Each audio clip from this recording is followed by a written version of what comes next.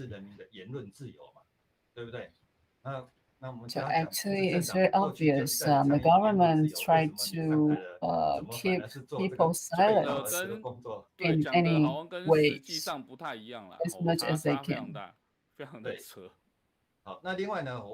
So the reality of democracy is very different, you know, from what the Taiwanese government has said to the world.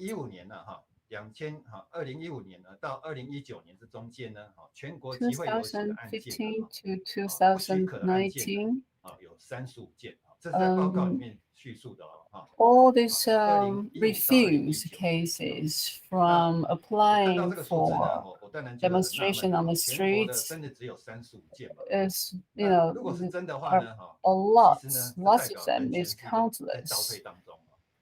What does that mean? It represents, it gives actually, you know, gives a message that people don't have human rights here.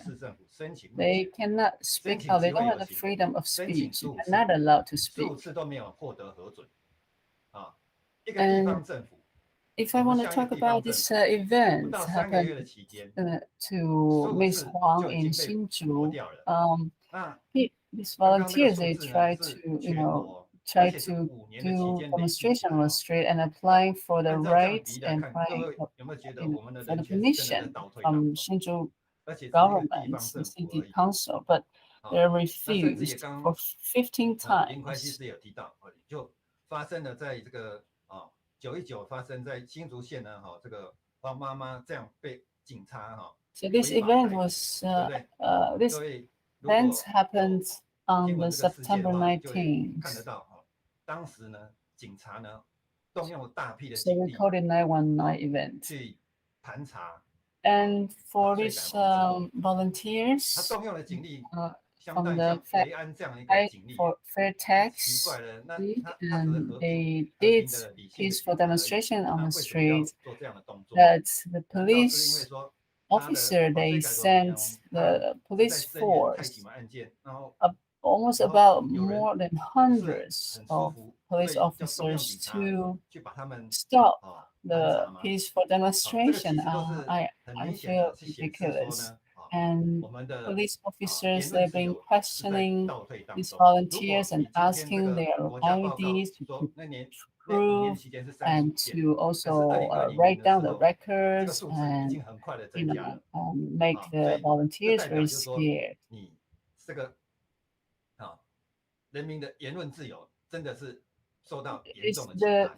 Freedom of speech in Taiwan is completely violated, and we don't see freedom of human rights 倪教授，in 我觉得刚刚 Taiwan. 讲这其实对很多的这个民众和团，其实我觉得都是非常非常重要。包含我们大家知道这几天其实有这个屏东这个反迫线的相关这些的这个受到迫害的人也到了这个现场嘛，然后也来发声。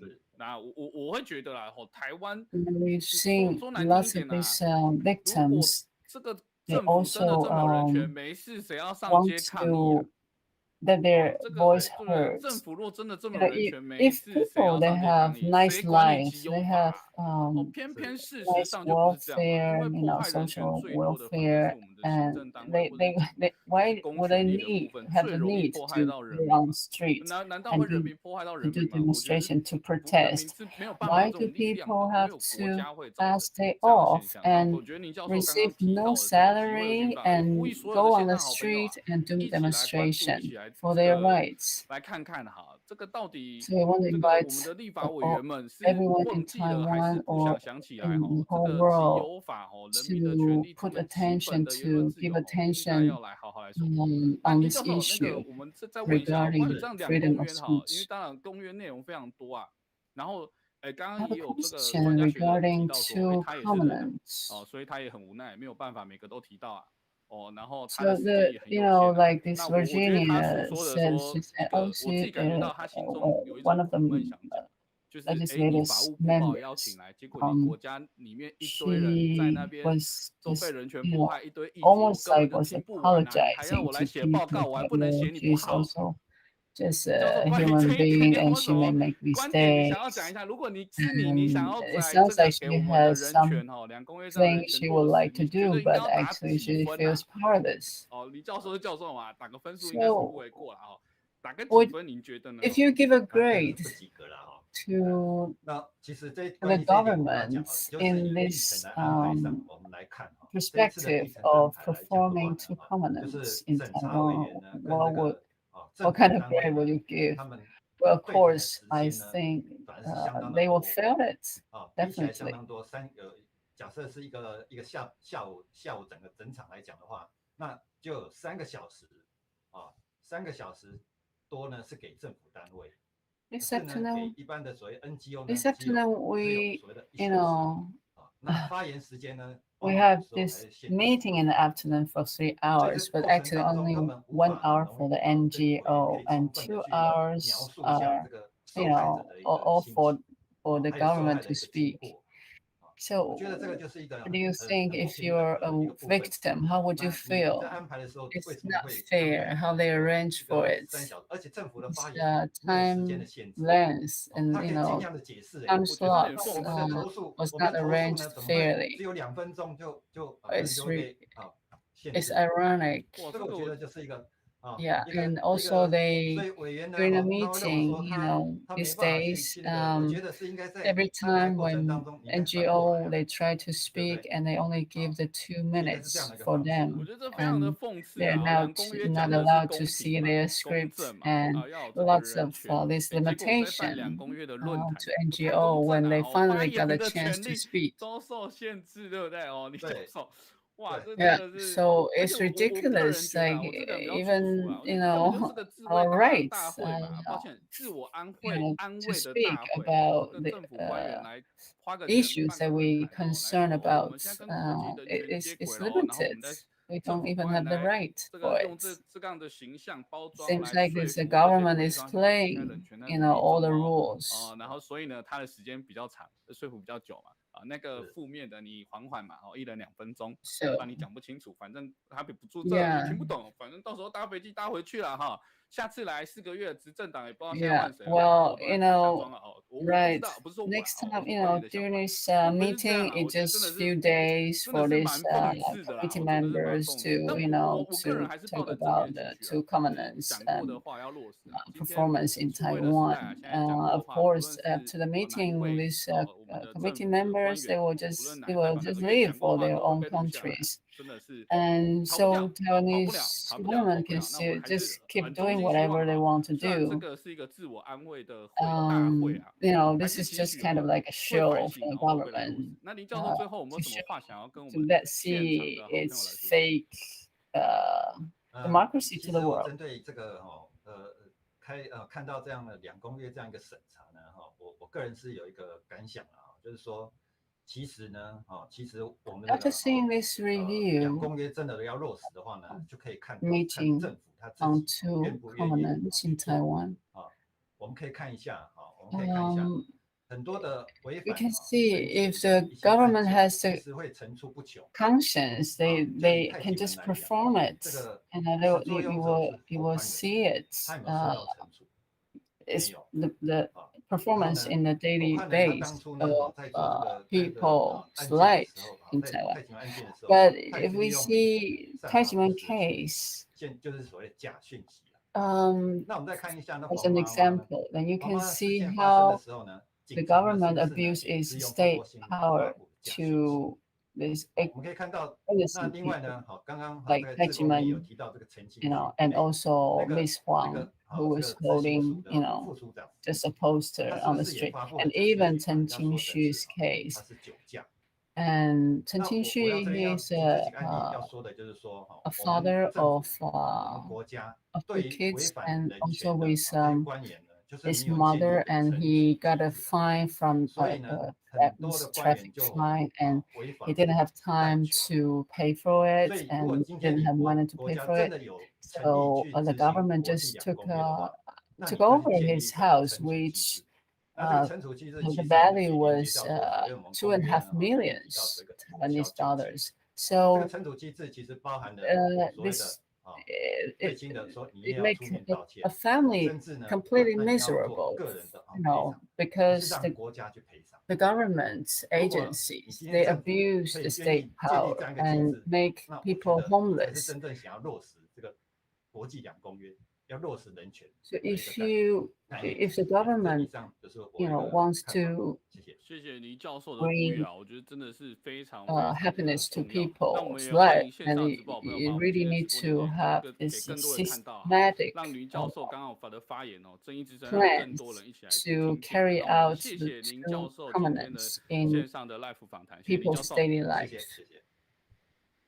Government is supposed to 那 work 各位 on 直播 this. 前的好朋友呢，我们也这个我们等一下呢进一段 MV 哈，稍回这个我们的 So 法税改 right 革 now, 这个很重要 we're 倡议 going 废除税务奖 to 励金，我们进 show 一 a 段 video MV 休息一下，马上回来。 to all of you, and now let's see it. 那在这个进 MV 之前呢，我们稍后呢还会有很多的专家学者 we show the 来到 video, 我们的线上来一 I'd 起 like 跟 to 我们 tell 来 you 讨论 we 这 have 两公约中 more 这个人权两 scholars 公约的这个 and 问题啊，我们 experts 这个民间团体评估 about 两公约审查的这 human 个证照记 rights 者会，我 and 们这个是线 also 上来 the 举 law, 办。那我们稍后 about 呢也会有很多的 regarding 专 laws. 家学者，包 And 含 they're 律 going 师 to 包含教授 talk 很多教 about 授 their 都来到现场，包含会计师 this 等等 this 都来 review 到了现场， meeting 都来到 on 了 the 现 two 场。 commandments in Taiwan, and they will come later. So please stay online.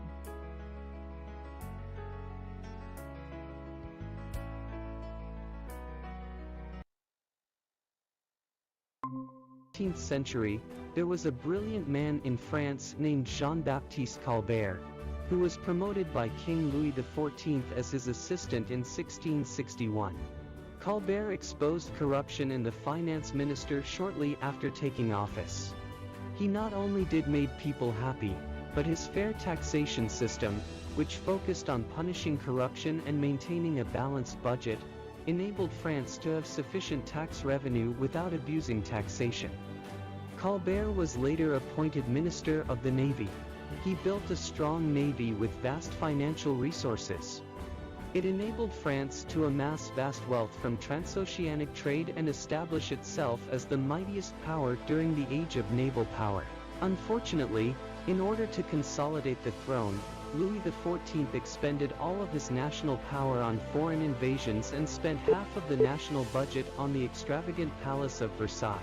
By granting the church great economic privileges and allowing the nobility to take turns in high public and religious offices, he even created a privileged class. Colbert was strongly opposed, but his advice was ignored. He eventually became despondent and died. He established a balanced budget system, a team of honest civil servants, and the taxation concept he advocated. The art of taxation consists of plucking the goose so as to obtain the most feathers with the least hissing, was completely destroyed, resulting in the government overspending year after year, which simply became an excuse for tax officials to overtax. Because most of the tax money collected was pocketed by corrupt officials, the national debt soared and the heavy debts were borne entirely by the civilians. Instead, the property of the tax-exempt churches, officials, and nobles grew. Domestic funds in France were forced to flow to the United Kingdom, igniting public outrage for a long time. The French Revolution began in 1789, when an enraged public stormed the Bastille and guillotined then King Louis XVI and his wife. After that, France was in turmoil for nearly a century, and its power was depleted. In the Franco-Prussian War of 1870, France was crushingly defeated, Napoleon III was captured, Paris fell, and the former European mighty power was on the verge of being subjugated.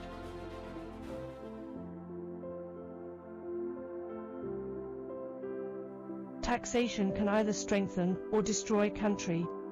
People are too submissive when it is fair. Only a well-balanced income and expenditure can last for an extended time. Corruption punishment strengthens a country.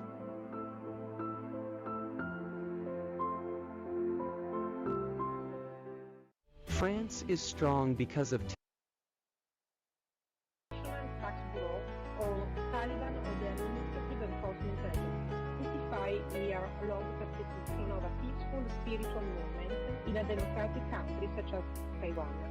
The Tai Ji Men case is internationally exemplary and important, and yes, we plan to continue our campaign about it. Our voice will not be silenced until the voice of justice will speak and solve the case. 各位主播讲话，大家好，我们刚刚看到的是这个太极门案这是太极门案这个正义之声的相关的 MV。那因为这次在这个宗教信仰heard the 太极 justice, 门案是一个 voice of 非常 justice 重 for 要 Tai 的 Ji 案件。 Men. 这个是一个 These 破 are 案 all 件，用税制 international 跟刑法来 experts 夹 of 杀， human 用 rights. 税跟刑法。我刚刚有听到这个关于这个酷刑啊。 So we see Tai Ji Men case actually was, 现阶段我自己觉得啦，这个国际专家学者可能 Tai Ji Men has been tortured by both the tax 我们的国家 and also the judicial 不会 laws. 是你现场用打的或怎么样但是会用我们现有 State 的这个 power is 工具、 scary. 刑法跟税制来做整数那面对这样的状况，就像刚刚有提到的酷刑不代表是肉体上的这种 Facing this 伤 kind 害 of 精神上的也是那 abuse, the 税制 power 就是直接 abuse. 对财产 Or 权 we 的 say 迫害 torture, you 所 know, 以 they 呢，我 talk 们一定 about 呼吁 torture 这样的 during a 案件一 meeting. 定要来 Torture actually just not 那我 only 们接 the 下来呢，将 physical 画面 torture, 回 it can 到 be 我们的这 mental 个 torture. 现场的直播这个我们看 Like 到我们的户 Tai 外 Ji 现场直 Men, 播的 they 画面 has been tortured for 26 years and, you know, mentally, constantly. So let's see, you know, what the volunteers are talking about outside. 民国109年，光是1年就新增了1431万件的欠税欠费案件，这个十足就可以证明了台湾的执法人员、台湾的行政人员，他们心中不在乎人民的权利，他们不在乎。We have suddenly had lots of tax victims in Taiwan. Almost one out of two is tax victim in Taiwan.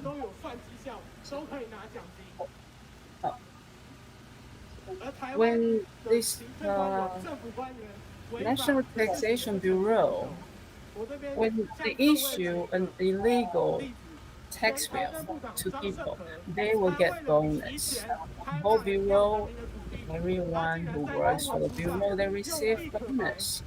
So this is encouraging government officials to commit crimes through bonus system.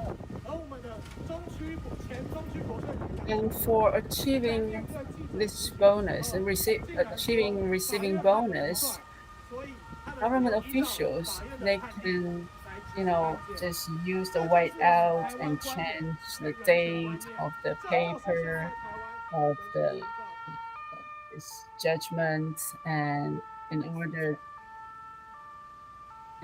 to achieve their goal of getting the bonus.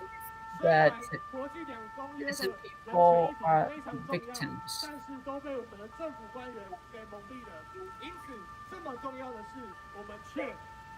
So actually issues regarding to covenants are very important. It's about human rights, but it seems like it's, you know, the review meeting is in charge of Taiwanese government. So we don't really see or hear the true voice of people.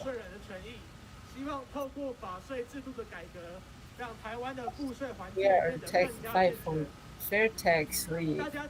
We're protecting taxpayers' rights. Hope to make the law protecting taxpayers more complete and more thorough.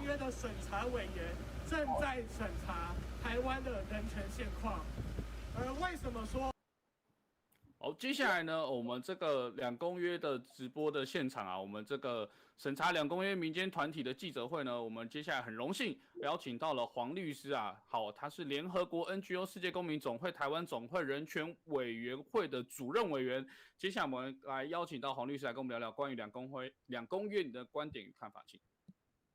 好，各位线上关心两公约的好朋友，大家好我想我今天想发表是我有初步看到一下那个这一次的结论性意见有一个关于酷刑方面的观点，我想跟各位分享一下这个这一次的国际审查委员来的时候，第74点，好，他有提到说，他在2013年跟2017年，他们就有来建议政府要针对酷刑罪，是根据联合国禁止酷刑公约第1条的定义，叫他做一个单独的刑责，并在刑法中规定适当的责罚。那他提到说，委员会遗憾的注意到说，尽管10年过去了，这项建议仍然没有得到落实，那政府一再错误的宣称刑法中有不同的条款，就在讲说刑法125条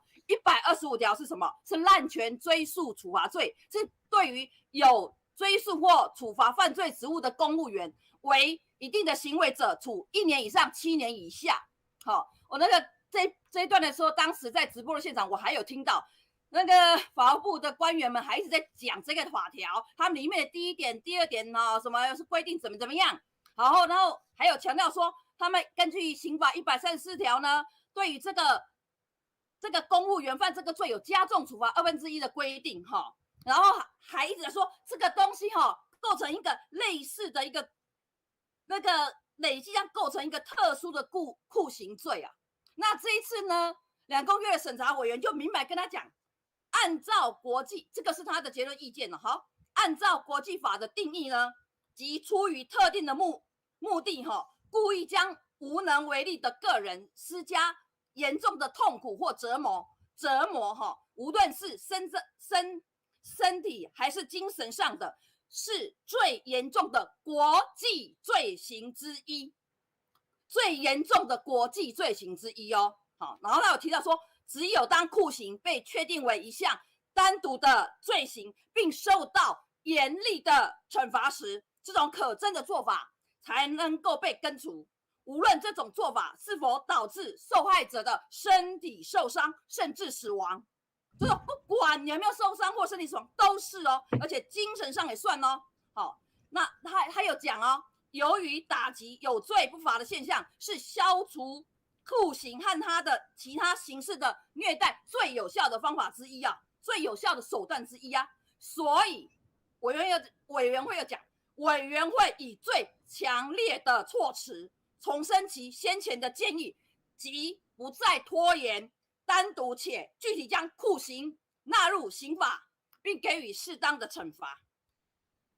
然后这个其中呢，他75点还有提到说，因为台湾的刑法没有存在专门的酷刑罪，因此所以没有办法对于其进行适当的调查，然后政府也当然就没有办法提供酷刑的有效的资料跟指控啊、起诉啊、犯罪跟司法定罪的一些准确的统计数字，根本讲不出具体嘛。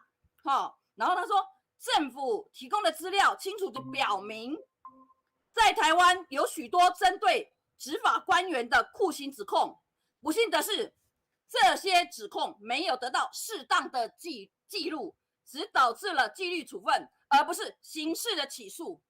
好，政府引用的一些少数的刑事定罪涉及到杀人案，不是酷刑。我现场有听到都在扯什么王一现在之前案件有怎么样，根本不是，没有鸡同鸭讲，根本在规避委员的问题。好。换言之，在台湾的酷刑罪没有受到惩罚。委员会感到遗憾的是，在执行其先前旨在打击酷刑有罪不罚的现象的建议方面，没有得到任何的进展，真的很丢脸呢。10年前人家就跟你讲了，叫你要这样子定酷刑罪，把一些这种对于那些人身的一些自由、一些精神各方面的迫害，要定在刑法里面。10年定不出一个法条，10年后还在那边跟国际委员在那边糊弄，这个听起来就很生气。这个事实上这种对于人权的迫害、刑求、逼供、用精神虐待，在指标性的太极门案件里最清楚了。我可以跟各位分享一下，当年呢，太极门这个指标性案件呢，当时侯宽仁检察官就用恫吓的方式来逼被告以押取供。当时侯宽仁检察官呢，在85年1月16号，把关系人的身份用关系人的身份传那个陈条欣当时的被告的妻子王云英，那根本没有管。王云当时是任职于法务部的专员哦，他对自己法务部的专员都这样搞，违法把他放在那种拘留人犯的拘留室，他是关系人，不是被告，已经违法滥权羁押他的人身自由了，竟然把他放在那个拘留室，然后故意让那个当时的涉嫌人被告陈条兴看到他的老婆也在那个拘留室里面，然后威胁他说：“你老婆，你再不讲配合，威胁他指控掌门人，说要威胁指控掌门人做不实的指控，说如果不配合的话，你看看你老婆啊，你老婆的女儿可能就没有人可以照顾了，你老婆会被压，你女儿就没有人可以照顾了。这样子对于那个王云英用这种方式，然后逼迫陈条兴做对掌门人不实的指控。”这当然是非常非常过分、严厉的对精神的虐待啊！你要逼迫陈条兴在掌门人这种良心的话，到底要不要说谎？到底良心的抉择上跟家人、老婆可能会被羁押的时候，他要必须做这种天人交战的抉择，当然是逼迫啊，当然是严重酷刑啊！那最后也导致那个王云英因为这样子被迫身心受创，最后提早退休。这当然是一个非常严重的酷刑啊！那另外呢，甚至呢，在这个过程当中，侯宽仁检察官问案态度非常恶劣，还有侦查时候会暴怒，他对掌门人呢还丢卷宗，还有甚至呢问掌门人的时候故意不把他的手铐去除掉。根据法律的规定， December 19th, 询问被告。And when prosecutor Ho Kwan-ren searched Tai Ji Men, the next day spread false information to the media that Tai Ji Men had committed 3.1 billion fraud involving tax evasion. 刑事诉讼法282条又提到，被告在庭的时候不得拘束其身体，不可以拘束他身体。他竟然故意不解开掌门人的手铐，用这么恶劣的方式来逼迫，然后希望取得他要的供词。那甚至呢，还有检察官当时为了要达到陷害掌门人的目的，他还把那个当时的一个彭师姐呢，那是被告，把他提讯在地检署，故意不用5楼，故意不用那个正式，因为你所有的开庭都有侦查庭，都有固定的地方要有侦查庭，他故意不用正当的方法，正式的侦查庭，竟然叫一个5楼会议室，把人犯带到5楼会议室，当然是一个违法啊。然后呢，在那边诱拐他，然后希望他能做出一些配合的供词。这么离谱的检察官，这么夸张的行为，在91年3月4号监察院调查报告里面就有把我刚刚说的那些点都有列进去，还有8大缺失。甚至呢，里面还有提到说，调查意见里面还有提到说，他还里面还有去对太极门弟子文师姐跟李正文师兄2个人，他只是在And it also mentioned that 他就马上找人去搜索，这个是要禁止人家讲话，给所有的太极门弟子寒蝉效应，不敢讲话，不是吗？这不就是另类的精神的虐待跟刑求吗？我们真的觉得这样一个。不要讲其他，还有说很离谱的违反侦查不公开的相关的规定啦。Go back to the scene to see the interview. 那个监察院列了8大违法，重大为失，要求法务部从严就责议处。法务部有做吗？没有，包庇，先放在那里，放到等过超过10年的惩戒时效说，过期了，不能惩戒。他有。对于侯宽仁 Just as the lawyers say that, 有任何的惩戒吗？ I'm wondering that is Taiwan really a democratic country which focuses on their citizens? How dare are them doing this, obeying their conscience? I would really want to ask our government officials, can they understand this? Are they feeling a sense of guilty conscience when they're counting monies and sharing bonuses? And because there are many international lawyers and some professionals, and we would like to have some interviews. 法庭在109年6月30号判决认为不受惩戒，然后监察会之后要函查。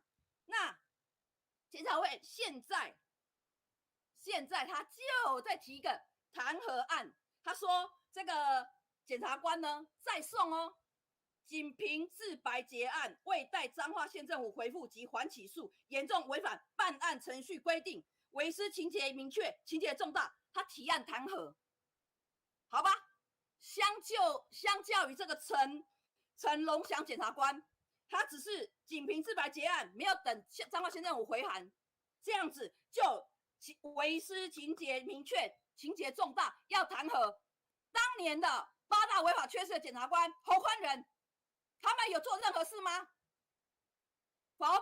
监察院移送给，只有用一个调查报告移送给法务部从严就责议处，结果后来什么都不做。我们真的也期待啦，监察院啦，你既然对于陈龙祥这个样子就能够二度的提出弹劾，那侯宽仁当时为什么不行？当时不行，现在还是可以。我认为监察院不要，你既然有这么有魄力，请你好好的做出来。那另外呢，法务部当然啦，他这次办2公约，邀请国际委员非常辛苦，可是这个绝对不能作假，就是要真正的做下去。我们真的看你再怎么落实真正的保障人权，而不是表面上办了一个会议就表示你保障人权。从太极门案件就看得非常出来。这就是我今天观察的报告，谢谢大家。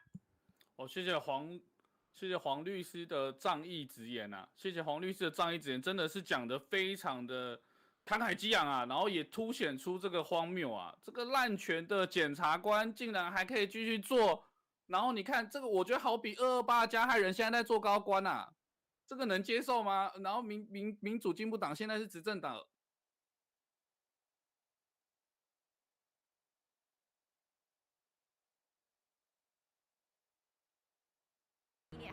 他是这个杂志的总编辑，那他马上看到这个结果之后，他也是觉得很荒谬怎么就是这样子一个国际级的一个人权会议的结论性意见，居然没有提到，完全只字未提哦，完全没有提到这个跟宗教信仰自由，就是 FORB 在国际上是一个，就真的就是一个普世价值，因为 FORB stands for 就是那个freedom of religion or belief， 也就是宗教信仰自由。那怎么在这样子一个国际会议里面，这么重要一个人权普世价值没有被提到呢？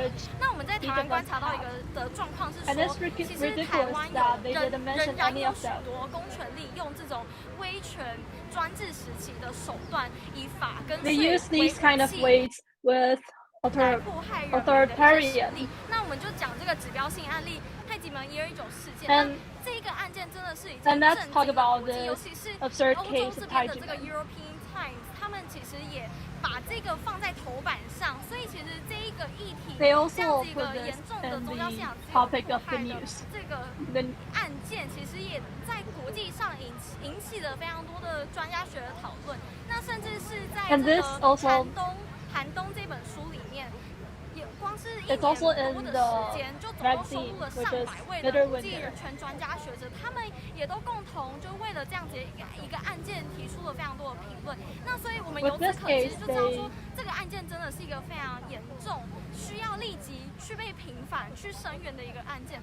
可是我们这一次在刚刚有提到，这一次礼拜1、礼拜2、礼拜3，我们在这个审查期间，我们从这个公正公约以及经社文公约这些会议里面，我们不断的有跟这些国际审查委员做一个讨论，然后也多次的提到了这个震惊国际的非常需要大家一起瞩目的这个太极门129事件。很可惜，也很遗憾的是，one of the 这个 landmark 完全没有 cases 被 of 列在 human 这 rights 个一个讨论 violation 的范 is 围。 this 那我们就 Tai 会 Ji 觉得 Men 说， case. 台湾为什么会有这样子一个状况？那我们就提出 But 了 we're 第still 2点的 wondering 质 why 疑，就 would 是 Taiwan happen? 今天这个国际人权2公约啊，其实主办单位是行政院以及法务部。那法务部号称 Today 是 with the 台湾所 use 有 of 众多机关里面最会迫害人权、最可恶的一个机关。那怎么会这么说呢？国际人权2公约从2009年国内法化嘛。那我们讲一个数据，让观众朋友们了解，在2001年的时候呢，台湾欠税欠费强制执行案件，当时就已经高达了190万件。没想到国际人权2公约国内法化划的2009年，我们想说，台湾人权是不是有机会更进步了？是不是能够像法务部他们说的，我们台湾人权可以大步走？没想到在2020年，全台湾宪税强制执行案件这个数字居然暴增到1431万件。台湾这么小的一个岛国，也不过2300万人口，怎么会每不到2个人就有1个人深陷这样子的一个强制执行祸害当中？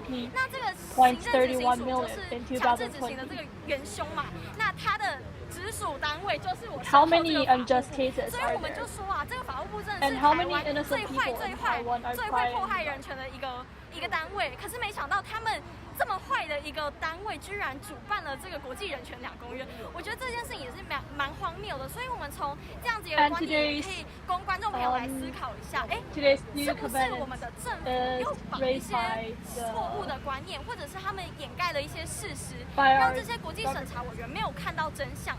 那也因为这样子的真相被掩盖了，所以台湾有非常多最严重的一个人权迫害议题，也就是这个用法跟税为手段侵害人民最基本权利的这个问题，就没有办法得到，没有办法去被讨论到。那刚刚记者会里面啊，就他们也有提出，也有向这个国际审查委员做一个提问，那审查委员就也有回应说，为什么这一次在这个结论性意见没有提到这个就没有提到这个中央信仰自由的部分，也没有提到这个行政救济啊，就是行政单位他们在救济制度失联这部分，主要是因为我们的政府没有提供一个相关的资料，没有提供相关的一个佐证，让这些国际审查委员可以用一个公正客观的态度去做一个评论。那所以我们从这样子的一个一问一答，我们更可以看到说，我们的政府啊，他们真的是不断的在掩盖非常多的真相。我们不论是从各种这些重大的人权破案件，从太极门129事件，我们看到是他们不断用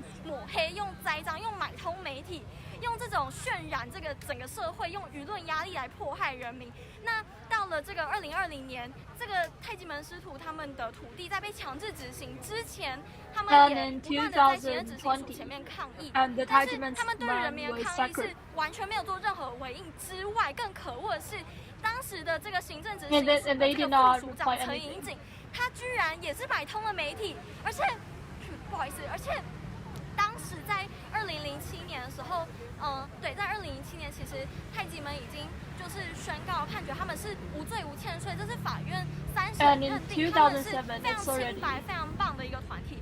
可是法院都说他们没事了，结果20多年后，在2020年，陈颖景居然买通媒体，然后来骗媒体说太极门养小鬼，这个真的是超级荒谬、超级可恶。所以我们不断的从这个案件看到许多违法官员，从一开始这个侯宽仁，他违法的起诉太极门开始，一人之错就迫害了整个团体，一人之错就殃及了整个台湾，把台湾整个带到一个就是几乎可以说是要灭国灭亡这样危险地步，真的可以这样说。因为我们再回过头来讲，刚刚有提到这个 National Taxation Bureau， 他这位教授他不断的跟许多串联许多国际间的这个人权专家学者都不断的探讨这个案件，就是因为他们声援的绝对不是太极门一个个案，他们声援的是全世界或者是全台湾所有都是遭受到这样子一个税暴力或者是法的暴力所迫害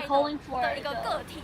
如果没有这些个案，怎么会有同案呢？就是因为这些个案凸显了它背后是台湾腐败的政府，为了奖金不惜为了自己升官发财和绩效，不惜罔顾人民的权益。所以今天我们在这个2公约审查会议，终于今天也到了尾声。这个记者会做完之后，我们觉得非常的遗憾点就是在于说，台湾的人权不仅没有进步，而且是大倒退，可以说是退到戒严时期这样子的程度。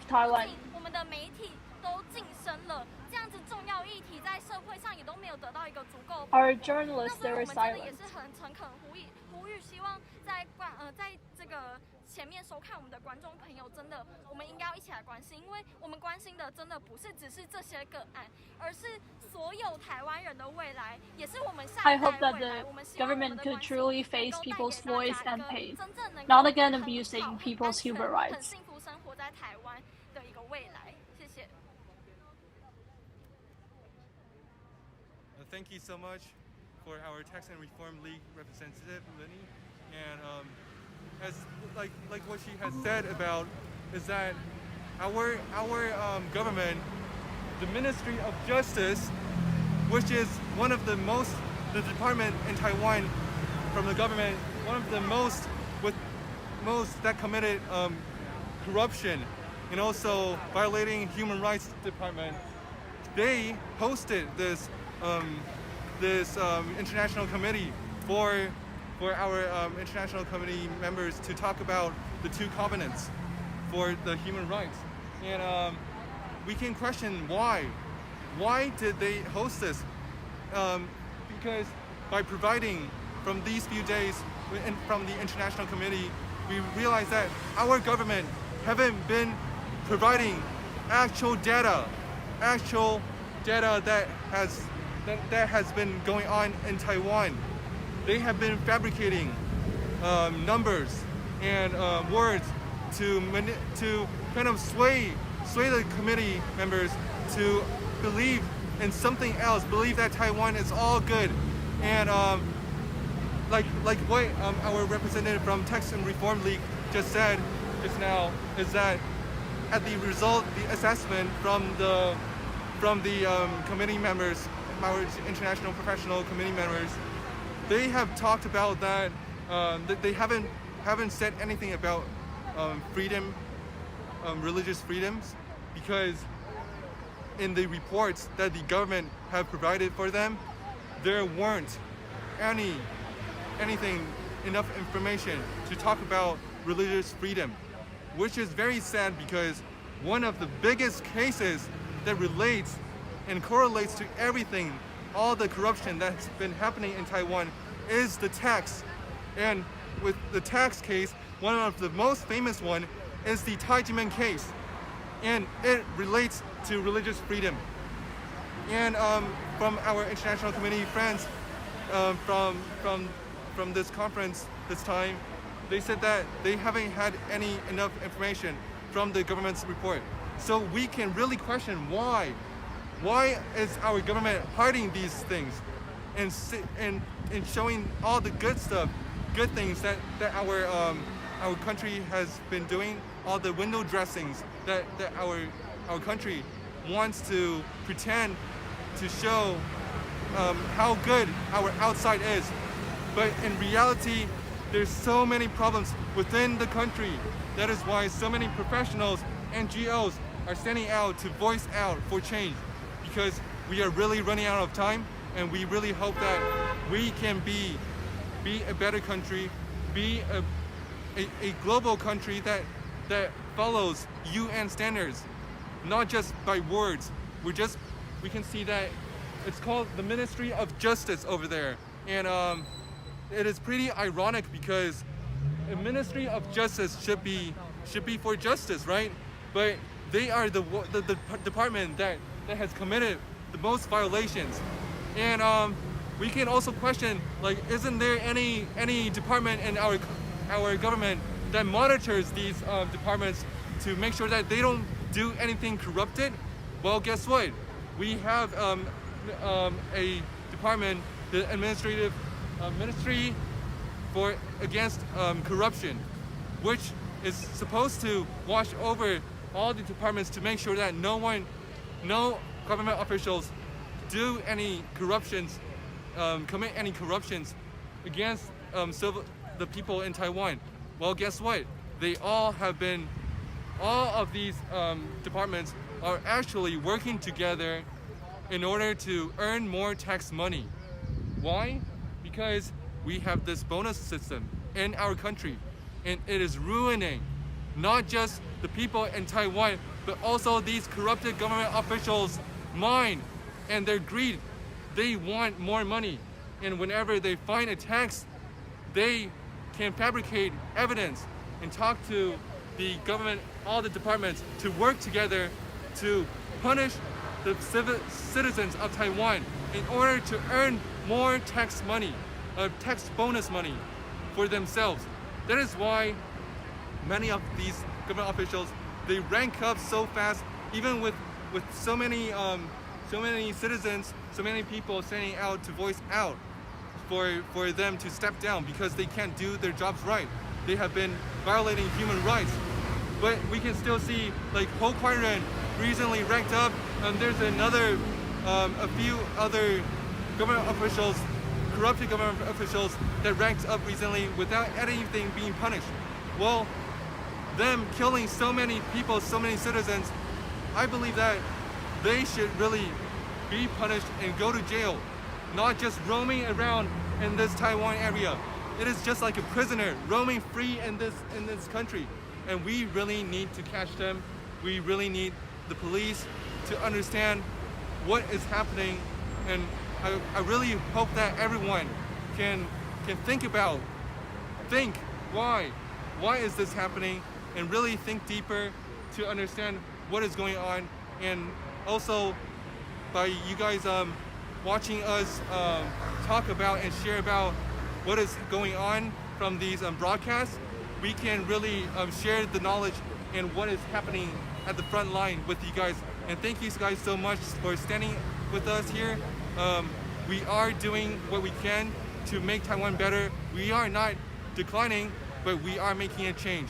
So thank you for being part of that, and you guys should be proud of it. And thank you so much. And other thanks to all the professionals out there, Dr. Massimo, Mr. Willie, and everyone, all the professionals out there, and our professors from Taiwan, all the professionals out there, and all the representatives, NGOs, for standing here and standing with us to really help this world in Taiwan to be over this corruption and to really solve and save lives. You guys are saving lives. Your voice are so strong, so impactful, and we really need your help. And thank you guys again so much for standing with us. And we will see you guys soon. Thank you.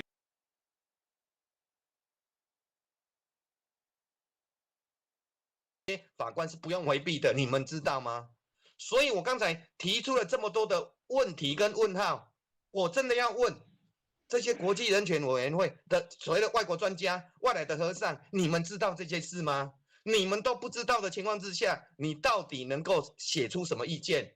你写出来的意见也都是被这些行政机关牵着走，在我看来没有意义。所以当下我在想，我打20分这绝对不及格，我是不好意思打0分的哦。我只要我怕下一次怎样？第4次的国际人权审理的时候， I'm afraid that the fourth time of international panel of two covenants. 然后结果呢，公民团体有提出的问题又跟前面3次一样。好，那我问各位， 如果是这样的话，这些都是花人民的 talked about the same 有何意 issues 义？ from the 所以我最终 previous 的结 3论 times. 不能再多了，就是20分哦。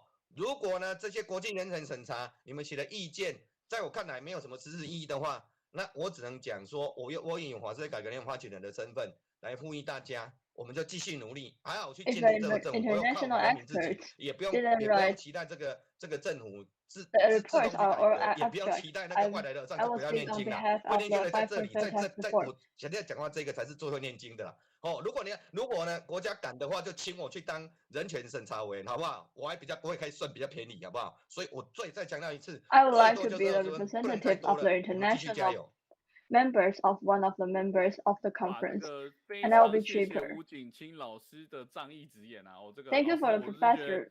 如果您是国家 You are very 保 justice. 障的这个委员啊，台湾一定100多 If you are one of the 所有 members 的问题 of the 每一个 international 都 panel 直 of 指核 the 心啊， two 达到 covenants, 重点中的重点啊，那我真的觉得吴老师 the 真的 Taiwan 非常 and 的有 all 正 the 义感，但我 world 也是很期许 will be 啦， better. 这20分未来能够进步啦，至少有机会接近欧趴嘛，老师调一下还调得过20分，20分要怎么调啦？我是没有这个期待啦。哦，期待20分不能再加 If the 了。government only gets 未来 20 scores on the grade of this time, the third time of the conference, 可以进步的 it 空 is 间 hard 很大 for 呢 them to pass the 非常 test. 大，对啊，非常大呢。啊，我怕我下一次，我虽然有说很大， There is a 怕下一 big 次有同 progress 样的 to 情 make. 况。啊，就还是啊，我不仅不会增加哦，我要还可以再往扣啦，至少20分。 Maybe the next time, 如果 I not only will 0分就没有扣了，对 minus 真的 score, 我觉得是老师今天给 but 的 the 这 score will 个 not add 期末 anything. 考成绩啊，给的非常有科学证据跟事实的依据，有依据的。对，我相信全 The 民真的 score 是非常 from 的 this time's 最 international 大重点 conference is 这 very 个我觉得最 scientific. 大重点，改革这个不论所有的改变要让台湾更好，都要靠全民。这个刚刚吴老师 reform is very important that every one of each Taiwanese citizens 刚刚老师讲到这个 involved 税务 in. 奖励金啊，我们一起来看看这个法治改联盟不断倡议的废除税务奖励金的 MV。Let us watch the video about the bonuses.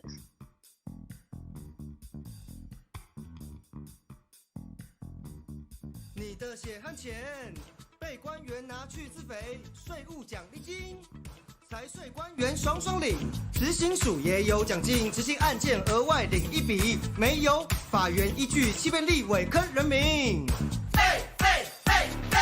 废税务奖励金，废执行奖励金，废不法奖励金，全民一起废奖金。税制奖励金，哇，1个亿！税单乱开双双领，多少缴一点要你命。执行署的奖金，哇，快2亿！执行案件多领一笔，违法拍卖坑人民。唱好厝边隔壁听，废税务奖励金，废执行奖励金，废不法奖励金。It is very important for economy because if the bonuses keep going, the officials will be illegal and do illegal things.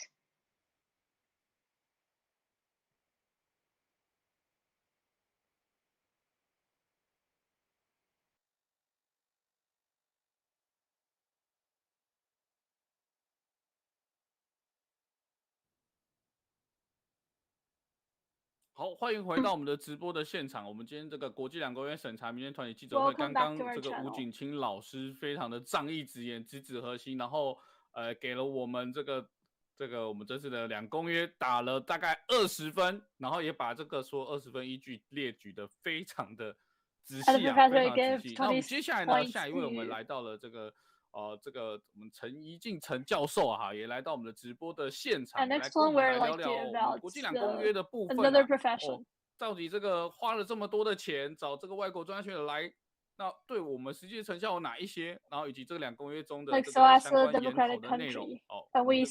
陈教授来给我们这个观点分析，请。好，谢谢主持人，各位线上好朋友，大家晚安。这个法务部从5月9号开始，这一整个礼拜都在进行联合国 Hello everyone. 这个 ICCPR 跟 For this week, ICESPR 简称为国际人权两公约的第3次 the whole 国家 week 报告。 where 那我们也有机会在线上观看了直播。那刚刚我也看到他的这个结论审查意见，就是这个Novak 主席他也针对这次他们5天来他们所观察到台湾的人权问题做了一些结论跟建议。那么这一次呢，这个10位国际人权学者专家来台湾，他不只是来跟政府机关对话，同样他也是在这5天当中，他倾听了很多民间团体的对话。那我知道好像还包括太极门也到了现场，因为太极门有一个长达29年的税务冤案，一直都没有得到政府妥善的回应跟解决。那我想，身为台湾人跟世界公民，我们都很乐见政府用正面积极的态度来跟世界宣示说，我们台湾要用具体的行动来落实国际人权两公约来保护人权。然而，其实我们都在台湾生活这么久了，我们也都很真实的看到每天的日常生活新闻的报道。台湾从1987年解严，1990年野百合学运，1992年通过了刑法第100条修正案，那时候我在大学的时候。这个修正案非常重要，因为它解除对于思想、学术跟言论自由的钳制让我们有今天能够在这边表达自己意见的这样的权利。那这也是我们的人权争取来并不容易的。好，然后1992年我们的国会改选了，1996年我们首次民选的总统李登辉，所以30多年后，我们看到台湾的民主基石其实还是不够稳固的，尤其是威权遗毒阴影仍然存在，官员执法犯法的案例还是层出不穷今年228人民纪念日的时候，我在电视上看到蔡英文总统特别强调说，台湾的民主发展和转型正义的脚步会持续不断的前进。那我们今天来看看台湾在这一次的第3次国家报告中，我们台湾做了什么呢？我们发现台湾政府对两公约他虽然强调说我愿意执行，但他长久以来一直缺乏和民众对话的机制，也没有一个正当的救济程序可以让民众依循。那尤其是政府对违抗人权的这种很明显的这种错误的冤案，它没有一个解决程序跟时间表。那我们下午也看到了国家人权委员会，其实他在整场的这个扮演的角色，就是他只是一个聆听者就是国家人权委员会，它是一个壳子，它空有一个组织法，但它没有实际的实权跟执行来让我们的政府能够有所遵循，或者是能够反映到政府去根据什么样的一个法令啊，然后来给我们人民行政救济。所以很多冤案我们看到很多人在监察院或国家人权委员会的门口在那边按铃啊、申冤啊，但是最后都没有给人民一个好的交代。尤其是现在监察委员几乎不再做事，都是给人民吃闭门羹。那这样的政府其实有在遵循国家人权2公约吗？我想请问大家，所以台湾真的是一个真民主的国家了吗？如果政府真的愿意在这次我们第3次的国家报告中诚实面对国际人权2公约的内涵和精神，我们来好好的检视台湾还有多少的法税冤案，还有多少是经历过威权遗毒之后还没有得到他的转型正义的受害者。如果可以这样做的话，你才有办法让人民得到公道跟清白，而且才能重新找回人民的信任和尊重所以呢，人权2公约很好，很重要，它是联合国的公约。但我们希望它真的能够落实在台湾，成为国内法，甚至优于国内法，让国际人权2公约能够成为真实国王的加冕，而不是一件虚假的国王外衣漂漂亮亮，走过一次就没有了。我想跟大家分享一个故事，就是我的家人我的家人曾经经历过228，就是民国39年时候的白色恐怖事件。那当时他们遭受了10多年的牢狱之灾，战争导致他们的成长蒙受了苦难，甚至因为228把他们在20岁出头的那时候所拥有的这种青春跟理想都埋葬掉了，都在监狱里面过。那白发苍苍走入坟墓的时候，其实我们身为家人，我们在办告别式，我们非常能感同身受，理解自由人权的可贵。所以我也非常敬佩德国刚刚卸任的梅克尔总理，因为他是来自东德，成长于东德，他深知铁幕后的没有人权，人民的人权没有办法得到保护，这样子的一种心理的这个难过。所以我想我非常敬佩德国刚卸任的这位总统，他也愿意忠于历史，以总理的身份向曾经在纳粹大屠杀中受到迫害的人民和他们的家属道歉，实现转型正义。而他另外一项令世人所敬佩的这个良心作为，就是他在2015年他接纳了来自中东将近100万的难民，让他们能够有地方能够生活，就是落脚在德国。那我相信他这样的作为才是真正的尊重了人性尊严。那我们看看德国，再讲讲台湾，我觉得台湾其实现在我们要说民主，其实我们离民主的这个脚步还算是很远，还在进行式啊。好，那太极门是一个传承道家心源的古传气功武术文化修行正统门派，而且是一个公益文化团体。多年来，太极门掌门洪道子博士遵循了中华古文化的门派道统，用师徒传承，就是我们中国所谓的师徒传承，师傅带着弟子的方式在带领弟子修行，而参与了国内外超过3000多场的公益文化展演和世界和平的文化行，深受国际和各界的尊崇与赞扬。然而101 countries on 5 continents to promote a conscious culture of love and peace. 民主化初期的台湾，太极门竟然也遭到了宗教扫黑为名的政治整肃迫害。当时这个检察官叫做侯宽仁，他捏造证据诬陷太极门诈欺和漏税，而媒体呢不明所以一片挞伐声浪，检察官随风起舞，让太极门弟子饱受身心的煎熬，仿佛当时民主在台湾已消失无踪、无声无息了。虽然台湾最高法院最后是在2007年3审，经过10年长期的这样的一个审理的过程，而确定太极门的确是无罪无税，没有违反税捐稽征法，且认定弟子为了感恩师父而敬赠的敬师礼就是赠与啊，依法免税的，并对非法拘留的掌门人洪道子博士和他的共同被告人给予了国家赔偿。The Ministry of 根据台湾 Education 内 have 政部的规定， publicly 武术、 stated 气 that 功、 Tai Ji Men 文化 was 团 not 体 a 在台湾 cram 依法 school 也是 for 免 3税的。 times. 不料，台湾国税局和行政执行署的官员，为了他们在执行太极门税案中可以得到的巨额绩效奖金，竟然在 Because of their 2020年以 bonuses, 一张 the prosecutor 以及 they 违法的1992年税 they 单， obey 就对 their 太极门修 conscience 行圣地 on 进行 the 了非法扣押和强行拍卖，并且收归国有了。所以他们犯了什么法呢？ illegally 根 auction 据 of 台湾 Tai Ji 强 Men's 制执行法 land 第53条及公正公约 ICCPR 第18条及第22号的一般性意见，用 According 于 to 祭 the 祀、 law 礼拜和传道的建筑礼拜场所、仪礼和器物是不得为查封对象的。这已经明显违反了国际人权两公约保障人民的思想、信仰、宗教自由，以及剥夺了宪法第13条保障宗教自由的人权。而根据经社文公约 For years, ICCPR 第 Taiwanese 15条和第 government 21号意见 has 书，政府 treated 也很明显的违背了 law-abiding 要 people 保 like 护人民不受 prisoners 歧视， and 从事文化生 people 活的 without 权利， human 这就是 rights. 违反平等不歧视的原则啊！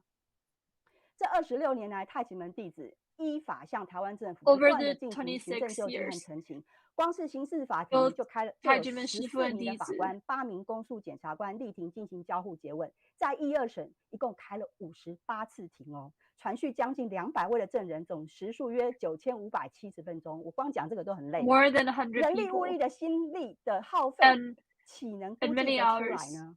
而因为在台湾哦，因为弟子的禁师礼却让师父蒙受牢狱、禁止出境、财产被拍卖等诸多违反人权和法律的不公对待，这一项 In 一 the 项 year 都很清楚， 2018, 都 the 很明 Supreme 确的，这 Administrative 叫 Court 太极门弟子 ruled 跟 like 师 Tai 父 Ji 情何 Men 以堪 won 呢？ the lawsuits.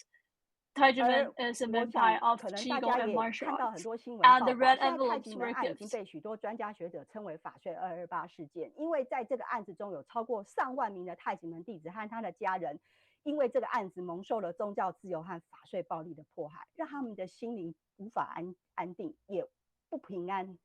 那台湾财经刑法研究学会理事长陈志龙教授他就说了，他说太极门案从头到尾就是一个假案，很明显的政治整肃迫害的假案。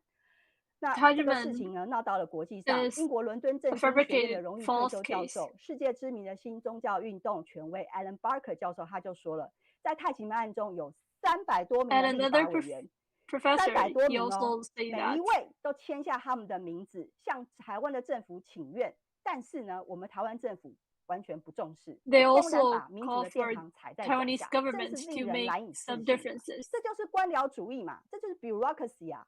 所以太极门案证明了，台湾不论是立法权还是司法权，都无法真正制衡处理税务的行政机关，导致台湾政府失去保护人民人权的能力，也让台湾的信仰问题浮上 Such 台面， actions by 成了 the 国际笑话。 prosecutor and the NTB 有许多 are 国际的宗教 clearly 界 a 和法学 violation 界 of 的这 procedural 个人士纷纷 justice. 跳出来提到说台湾这个问题，是一个警讯哦。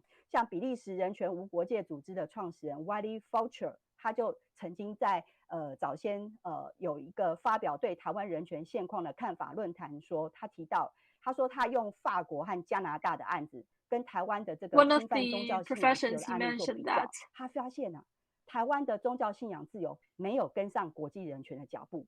这句话讲得很 he 含 find 蓄， out 其 the 实应该 freedom 就是 of 说，他觉得台 Taiwanese 湾很可 people 惜， did not 台湾不是一个 are 民主 not 自 the 由的灯 same 塔， with 怎么会做这 other 样的事情 countries. 呢？那我们台湾虽然不是联合国的一份子哈，我想下午 Although we are 听到 not 这个 one of the 论坛的时 member 候，我记得主席也 of 提到 the 说，很不好意思，我们台湾不是联合国的成员，所以他们无权，他们只能建议我们就这个太极门案去跟我们的国家人权委员会去做这个申诉，但事实上我们就这么多年了都没有结果。所以其实联合国有没有在重视？有的，联合国有个非政府组织叫做世界公民总会，还有一个组织叫做争取国人及组织良心自由协调会，他们已经4度向联合国人权理事会提出要关注太极门案的报告书，希望国际社会能够严肃看待，并且采取果断行动。所谓的果断行动就是要来声援太极门，来呼吁台湾政府赶快解决吧，不要再拖了。好，我们仔细挖掘真相，可以知道1996年这个太极门是一个很典型的威权组织造成的人权侵害。接下来就是国税局官员他前月的司法判决，没有依法撤销1992年的税单，而此举已侵犯了台湾国家刑法第129条的违法征收罪。我记得当时的上级主管机关包括严庆章财政部长、王荣洲次长，还有王德山次长都一致表明说，因为太极门案是刑案来的，所以刑案如果没有问题了，税就应该没有了，就是刑案判决就无罪了嘛，怎么还有税的问题呢？但是他的下属国税局却一再造假、说谎、霸凌人民。2010年6月17号，立法委员康世儒他就在立法院召开一个公听会，揭露国税局隐匿太极门弟子函查表的真相。那2017年呢，最高行政法院107年度的判字第422号判决也表示，国税局你应该要承诺撤销税单了。但是国税局还是在2020年把太极门的圣地拍卖，而造成了政府霸凌人民迫害the Supreme Administrative Court 所以号称人权立国 ruled 台 that 湾 Tai 其 Ji 实 Men 还 won 潜 the 藏了这么多 lawsuits. 的黑暗面。那我们都说司法 And the 就是 NDB 保 knew 护 that 人权 it 的核 was 心。 wrong. 你没有了司法的公正，那谈何人权呢？我 But 呼吁政府在国际 in 人权两 the 公约的第3次报2020告时候呢，请优先检视 the 这个 enforcement 违反 agency 国际人权 illegally 两 still 公约的 illegally 保障 auctioned off 宗 the 教信仰文化自 nationalized 由的太极 the 门案， sacred 在这 land 个案中 belonging 所 to 有 the 失职 regiment 官员的 by the 罪行。 government. 其次，请依据国际人权两公约提供有效的补救措施，例如你要依照台湾行政程序法第117条撤销1992年的税单，因此才有办法终止太极门的人权侵害。当然，我相信移工、同婚和废死也是台湾必须面临的目前在关切的国 There are 际人权 still 议 other 题，但我们 issues 要跟 that 上 we 国际的脚 still 步。但我认为呢，太极 we 门 need 案 to 已经 solve. 26年了，总要还 But 给 I 人 think 家一个 that 公道了。 the Tai 这 Ji 个 Men 案 tax 子很明 case 显就 have 是违 been 反了国际 for 人权 more 两 than 公约的宗 26教信 years. 仰人权。当然，委员 International Committee members， 你们应该要倾听人民的意见，尤其是这次你们 The 是来跟 members 民 should 间对 listen 话 to the 的。我 voice 想我们在这 from 些直 their 播啊都有会议记录， citizens, 所 from 以 their 应该要 people. 放在我们的会议结论中。其次呢，我也希望台湾政府更明确的确定定位国际两公约的地位的重要性，是否要优于国内法。我记得2009 In 年马英九 Taiwan, 总 the 统把这个 administrative 国际人 force 权两公约 enforcement 宣 violates 誓要纳入为台湾国 Article 内法的一部 11分的 of 时候，其实 the 他也讲了一个语重心长的话，他说侵犯人权的10之8九都是政府，没有错。所以呢，国际 like the 人权两公约 like the 如果 one 能 who 够纳入 abuses 为 human 台湾 rights 宪法的一部分，我们才能跟上国 are 际人 always 权 the 脚步， government. 落实民主改革。我也非常感谢这次能够不远千里而来的这些国际人权学者们，因为你们在这5天中真的很辛苦，你们愿意接受太极门案件真相的报告书，这都有中英文对照版。 Thanks for 所以 all 我希 the 望你们阅读 professions. 过后可以 They 给出专业和 listen 中肯的 to 意见， our 来放进你们 voices. 的第3次国家报告的结论建议中。不只是下午这个部分，希望你们能够白纸黑字的 And also 写 give 进 some 去，台湾 suggestions 政府 to our 要把太 government. 极门案放在2022到2024国家人权行动计划中来追踪落实补救的状况，以及告诉台湾政府，在国际间你们是如何处理这一类的宗教信仰人权迫害的案件，让我们的台湾政府能够对公民社会交代，能够对人民负责。因为我相信民主制度是建立在法治而不是人治，尤其台湾现在还只是一个学习民主化的国家，而民主化只有进 Taiwan 行 is 性，没有 still 终点。 the 谢谢大 country 家， that is.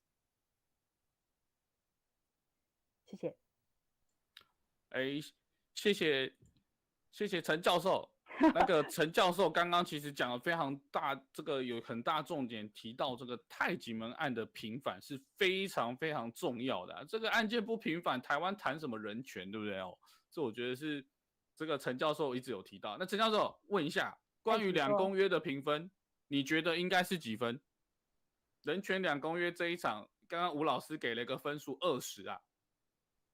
The profession before he gave 20 我不 points. 表示意 What 见，但是 about 我觉得他可能只有 C profession 而 Chen? 已，因为我们现在大学没有没有在打分数，没有那么大的权力去评断我觉得我们可以了解意思，就是他一个很大的进步空间，但如果他愿意补充一些资料来，我们可以第2次收件C 少 C 目前真的是 C 啊，好，这 She 个是 gave 真的 the 是要 score, 好好 which 的 is 一 C. 起来加油，尤其我觉得 Hope you 刚刚 work 有提到 together. 太极门案这件事太极门案这个这么明显的人权迫害事件，政府都可以这样蒙着眼都不管，我觉得真的是说不过去真的是说不过去。那也期许人权两公约能真正的落实不是一个虚表的外衣不是一个国王的新衣不是一个假象太极门案的平反是至关重要的，来考验这个政府到底有没有是要搞真的还是来搞这个包装骗人民骗国际社会呢？我这觉得是确实是今天这个陈教授在这个论坛中有特别来提到的。那我们接下来呢这一段时间我们将画面回到这个法务部的直播的现场外围我们来听听这个 next we're going back 这个现场的专学者我们的青年代表怎么说，请。And let's welcome our teenager.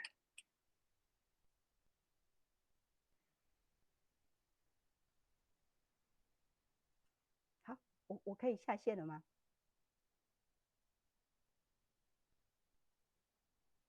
这个我们稍后呢，我们等一下来将画面来到这个法务部的直播现场，我们等一下会来看到哈。那其实呢，刚刚这个非常多的专家学者，不论从倪教授、黄律师或者是吴老师啊、吴景清教授都有提到，还有这个陈教授也有提到这个太极门案、我觉得这个案件最大的重点就是什么？我自己感受啦，明明是个人权迫害案件，用刑法跟税，而且包含刚刚黄律师有提到啊。在司法调查的时候，先污蔑人家，然后在调查过程中严刑逼供，还用威胁，这样的做法，没有人有办法接受。最大的重点是刚刚有提到的2公约提到酷刑罪当中，对于这样酷刑的加害者，应该要有惩处机制的，但是在台湾竟然没有这样的惩处机制，是非常离谱的。好，那我们接下来呢，将画面回到法务部的直播的现场进。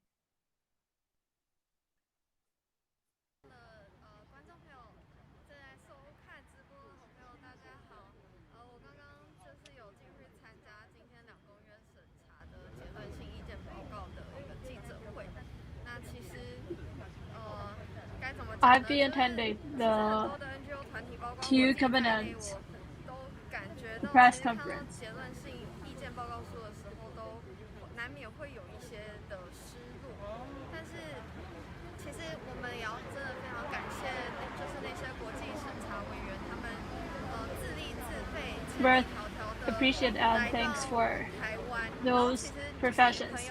They traveled to Taiwan and listening to our voices. 的朋友也有提问说，就是有一些 NGO 的朋友就有提问说 ，and some of the NGO members they asked that 因为行政法院是政府跟人民之间的那个最后一道防线， 那其实它就是非常的直接的可能会影响到人民的权益。那 that's the bridge between the government and their citizens. 行政法院也被称为台湾的这个败诉法院，也是造成就是上万个家庭人民都是 the executive yuan are not helping 他们 their 完全没有 people. 办法得到一个有效的救济。那我们又问审查委员，但是很遗憾的是说，因为审查委员他们来台湾的时间也是有限， It's a pity 那 that 就5天的时间，3天在进行这个交互性的意见讨论。The professions they stayed in Taiwan for a long time, so 我 they 相信他们也是很努力在看，当然就是 though they're 这 working 个在 very 他 hard 们目前认为的是可能比较 deal with this. 个人的这个个案部分，但其实我相 But 信 I 是 think 因 that 为 it's 那个多数被行政权力迫害的人们，他们根本就没有办法为自己发声，因为生命权、财产权 It's just one of 家都 the 被剥夺，那 case, 他们到底要怎么为自 but 己发 actually 声 it is？ 那 not, because 真的就是只有我们来 other 来 people 做 when 这件 they're 事 suffering 情。 from the same 另 situation, 外一位 they're NGO not 有 able 提到 to stand 说 out and 关于宗教信仰自由的迫害。那在委员看到的部分，可能是因为我们国家呈现的这个报告的状态是非常好的一个状态，但是其实这个绝对真的不是个案。像刚刚结束之后，就有一个法师来告诉我们说， definitely not one of 他 the 去参加 only 一个会议 case 的时候， happening in 那个主席居 Taiwan. 然也是台湾的这个官员居然说，宗教是不需要自由，宗教不能太自由，这个真的是太夸张。就其实就可以看到说，其实，在台湾民主法治的这个底下，就是其实是非常的威权，其实是真的是比戒严时期还要可怕。因为戒严时期它就是明文就告诉你说我就是戒严，可是现在就是我就是民主法治，然后我又邀请了人权来监督我们国家的所有的问题跟报告，我很努力，然后怎么样就呈现一个好像是国民外交的状态，但私底下呢又告诉大家说你不能太自由，就是其实是想要管住宗教，管住就是对社会有影响力的团体。There's no freedom. 其实还是回归到权力啦。所以其实委员还有提到一个蛮重要的一点，其实也是我们台湾人民心中的痛，就是所谓联合国，我们那时候被退出联合国嘛，所以其实就算他们再想要帮我们也没有办法去欧洲的地方法院，我们没有办法去很多的地方去做一个申诉的救济管道。Because we're not one of the members of the United Nations, so we're not able to 组织的各个的一个人权斗士，然后有在关注宗教信仰迫害这些国外国际的专家学者团体，其实他们都有持续在关注台湾这个宗教信仰受到迫害的事情，特别是太极门案，就是超过1/4个世纪还没有办法解决的这个案子。which has been 对， more 所以 than 我相信，就是不管台湾是不是联合国会员的成员，我们都一定可以透过是不断的努力，人民一个一个意识觉醒站出来，然后联合国际的专家学者，用国际的力量，然后再提交到联合国多次这样子的努力，有一天我们的人权一定能真正被落实。所以现在收看直播的观众朋友，我们一起努力，大家也不要灰心，我们就一起在这个人权的路上一起加油。好，谢谢大家。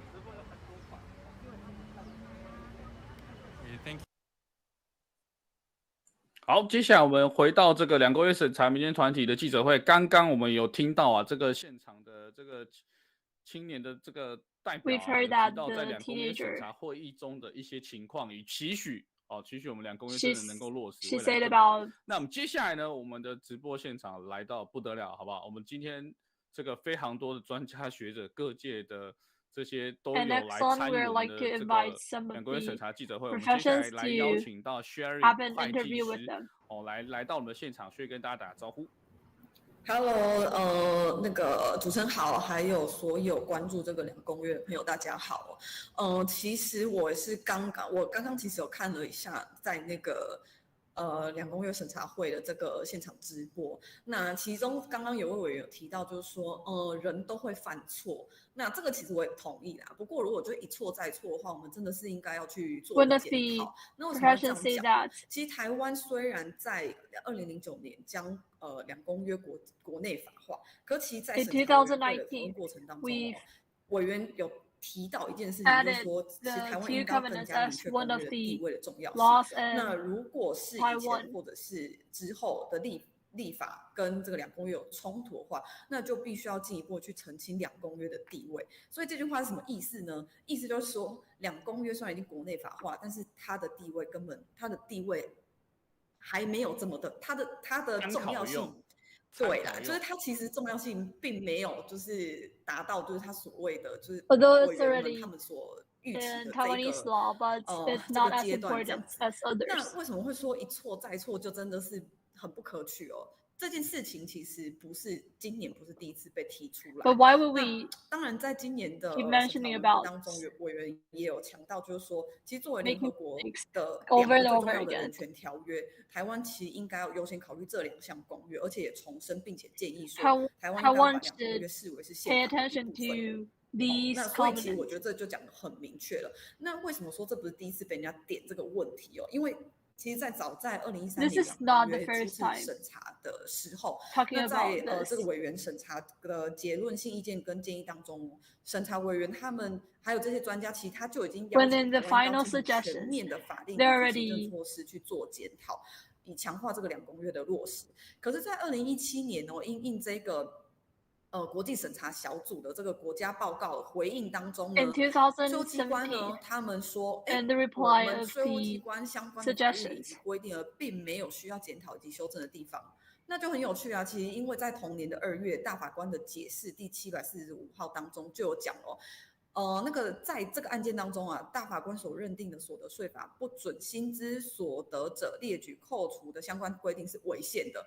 所以其实当年度税务机关他们回应说他们没有需要检讨跟修正的地方的时候，同年就已经被大法官打脸。大法官的解释当中就已经说，你们不准薪资所得就是列举薪资所得者列举扣除，这个是违宪的，而且要求主管机关在2年内应该要做检讨。那另外在2017年第2次审查的结论性意见当中，委员也质疑就是说如果法规如果跟公约抵触的话，那台湾的法院你们是否有赋予2公约优先的权利？这个点其实并不是很明确。也就是说，台湾法院是有这样的权限，是不是有权利去优先适用2公约这一个点并不是这么的明确，所以委员也建议就是说，委员才会建议就是说，其实应该要将两公约视为宪法的一部分，而且台湾政府要强调两公约在国内的适用。那可是，在2020年的国家报告当中哦，我们的国家报告只有针对就是回应法院适用的两公约的数量哦，但是并没有针对税法的这个，还有这个行政法规的函令是不是有符合两公约这个部分。Covenants they didn't reply about the 其实呢，大家应该都知道，违反最多这个点的就全面性检讨，还有就是说你的解释函令或者是你的法规有没有跟宪法或者是跟两公约抵触，违反最多的就是财政部。财政部有近万则的解释函令，我相信大家都知道。那根据财政部的统计资料，目前对解释函令就是有近万则嘛。那解释函令是什么？其实它就不是法律有经过立法院就3读通过，它其实就是一个行政机关他自己对法规的一个It's just one of the 解释的 executive 怎么讲一个行政命令啦。那尤其税务机关它又常常是偏重就是往国家税收方向去解释而单方发布的，所以导致长久以来其实有解释函令是侵害人民基本权利，那甚至违法违宪，甚至是有一些解释函令它是从戒严时期遗留到现在。那戒严时期那个时候的时代背景跟现在其实已经差很多了，所以这些东西其实本来就很应该要被拿出来做全面性检讨，哪一些到底是不是适用，那哪一些已经不适用就应该去淘汰，而不是把它放在那边，然后随时像一个就未爆弹，时不时就拿出来就对付人民这样子。那这个其实也可以从2019年12月31号的为止的一个数据来做证明哦。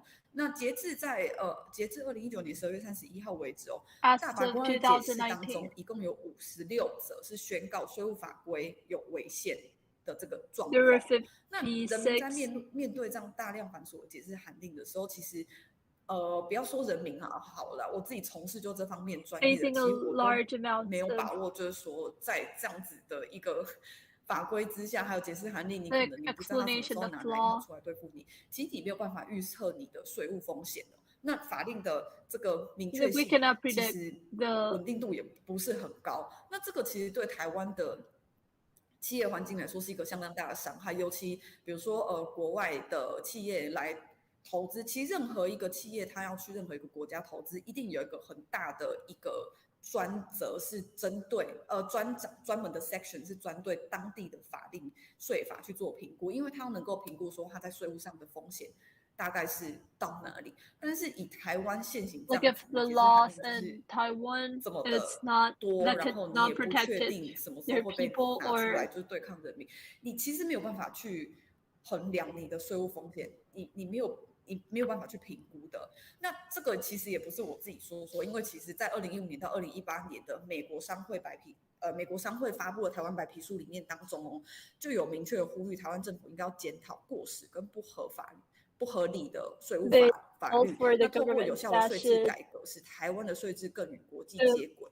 所以其实解释函令所带来造成后面的这一些，比如说我们很常听到的一些税务冤案，或者是对台湾整个投资环境的影响，其实你从2公约的角度来检视，或者是从刚刚讲的美国商会发布的台湾白皮书里面，你都可以看得到，就是这些其实对我们台湾是一个很大的伤害。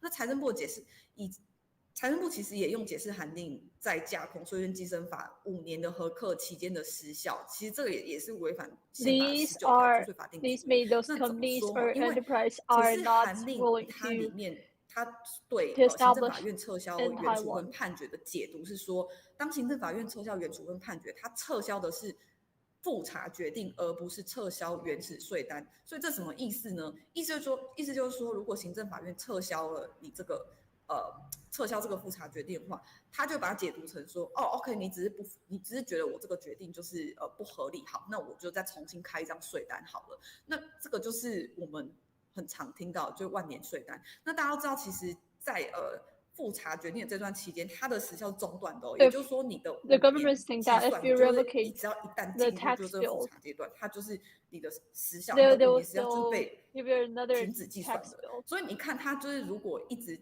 比如说行政法院撤销，然后他又进入原本 So 的 if 就是 you revocate it, 这个他再去审视的这个阶段，那 Tax 你的 Bureau, they will 时 give you 效就是 another one. 又被中断，那你没有办法去预 So 估。 this would 其 be 实 over and 明 over 文 again. 法律上是规定5年啊，可是只要你一旦进入了这一个，就他在复查这个阶段，你那5年其实是无限期的延伸欸。那这个也就是所谓我们不只是造成就是我们刚讲的万年税单，你让人民一直在这个税单那边行政法院撤销了，其实法院要就是这边要申诉已经有够难了，然后好不容易撤销了，你又让人民就无限的轮回去，你又重复一直在开那些税单，然后让人民在这个过程当中无限的一直轮回，然后无限的在法院这边去做往返，这个真的是就是在虐待，就在虐待人民啊。那所以其实回应到我们讨论的2公约这个部分，其实针对这个部分啊，解释函令全面性的讨论，我觉得我个人啊是真的很强烈建议，就是说这个全面性的检讨不应该只是财政部或者是税务机关你们自己单方面的检讨，应该要由外部独立专业的单位，你参考就是比如说我们专门的专家学者、学术界的专业对税法有研究的老师学者，或者是实务上界的会计师、律师，你由外部独立来组成这个专业的单位，然后来进行全面性的检讨，废除违反宪法还有违反2公约的这些解释函令，然后而且要另外修订，就是就是要修法明文规定，就是说2年，我们每隔2年一定要针对这些解释函令拿出来做检讨，是不是确保人民的权益有受到伤害？我觉得这才是就是比较实际的部分。我不是说财政部你单方面去回应，然后自己去看，你怎么看你都觉得你做的最好，可是实际上其实并没有说，我们都知道很多的解释函令其实就是一直在伤害人民的权益，这样子。谢谢。我们谢谢这个杜会计师来讲到这个从赋税人权角度来谈到我们的税务救济的过程，荒谬啊！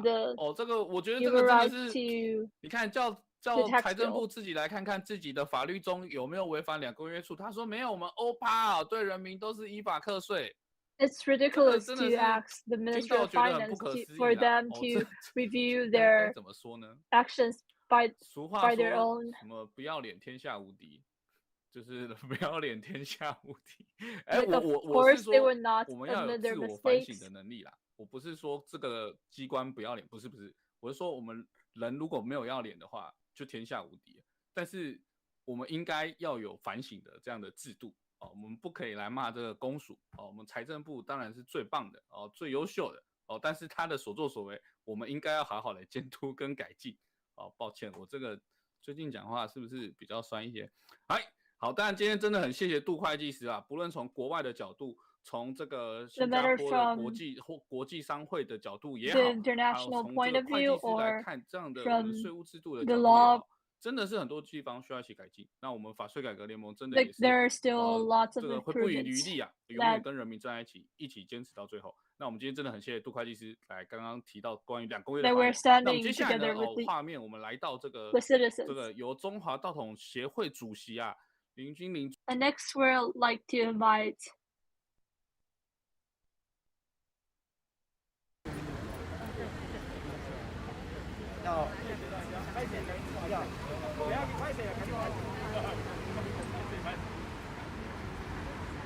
我们现在要做一些采访。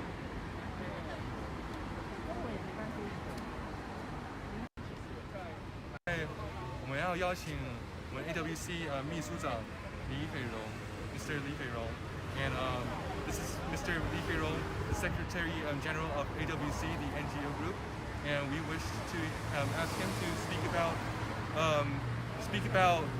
what he has.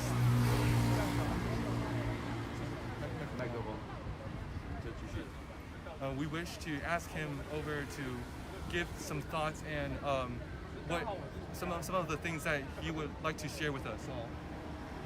Okay. This time we see the observation conclusion. Then it's very regrettable that the issue about the administrative court not in the list. And after the press conference, we talked to the review committee, the member, because of the human rights mostly comes from the government. Human rights violation is mostly from the government, and the place, the mechanism to settle this kind of argument between the government and the people is in the administrative court.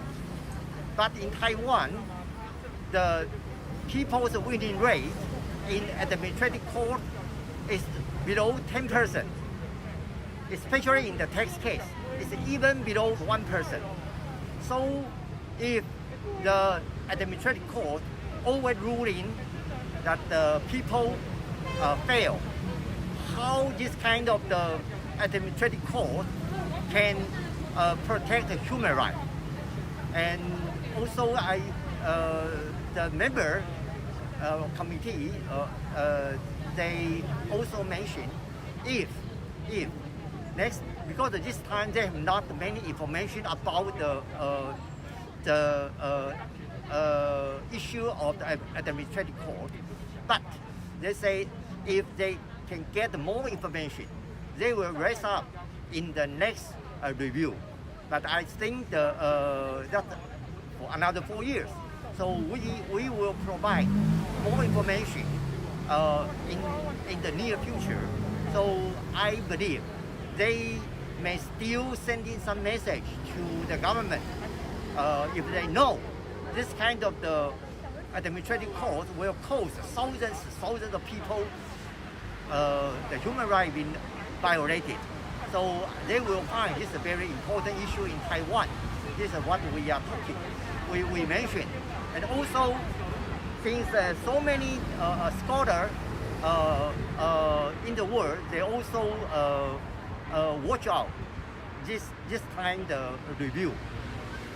So after they see all the conclusion, not including freedom of religion and belief, so they also send a message to us, say why. And then we also talk to, we address this question to the committee. They say because of the, they have not enough information, although they have discussed within themselves. I believe that's mainly discussed about Tai Ji Men case. But since the government, they do not offer the enough information, so they have no way to really get the full information to make a decision. And also that basically they feel that Taiwan, the freedom of the religion is okay comparing to many other countries. So they say they know many issues is government violating the human rights, but they can only put that part of that which they can get the really full information from the government side and people side. So this is what I see the result in this review. Thank you.